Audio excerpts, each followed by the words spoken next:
Now here's how you can import brushes into the Photoshop on an iPad. Let's get started. If you are new on this channel, most definitely subscribe so you don't miss videos like this one. So go to your Photoshop as usual, and on the left panel you see the brushes, right? So when you select it like that, you get to pick the colors and like start drawing or adjust the size. But I want you to tap on the brush tool once again, once you already have it selected, and like a new panel is going to appear. You get to pick the brushes from the selection, but at the bottom entirely we have the plus button.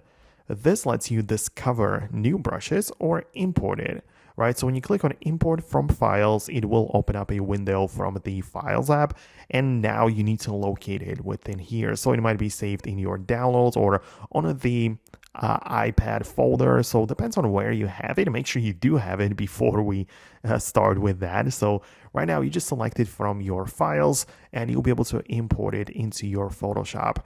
It should then appear to be part of your brush selection, so you can always switch to that one or go back to another one, right? So it depends.